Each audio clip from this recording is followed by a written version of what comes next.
செய்தி நம்ம காதுக்கு கிடைச்சது. கமலஹாசன் முதல் மனைவியை வாணி கணேஷ் அவர்களை வந்து டிவோர்ஸ் செய்து நடிகர் சரிதாவை வந்து மேரேஜ் பண்ணார்.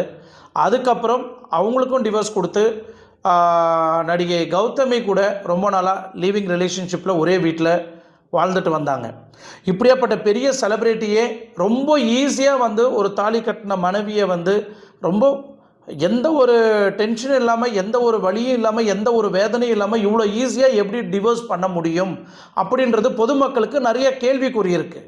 காதல் ஜோடிகளாக வலம் வந்து பெரிய பிரபலமாக பட்டி தொட்டியெல்லாம் பேசப்பட்ட அந்த காலத்தில் கிராமத்து படத்தில் பயங்கரமாக நடித்த நடிகை பார்த்திபன் அண்ட் சீதா அவர்கள் கிட்டத்தட்ட ஒரு 20-25 வருஷத்துக்கு முன்னாடி அவங்களுக்கு டிவோர்ஸ் ஆகி 2 பேருமே பிரிஞ்சு தான் வாழ்ந்துட்டு வராங்க இந்த செகண்ட் வரைக்கும்.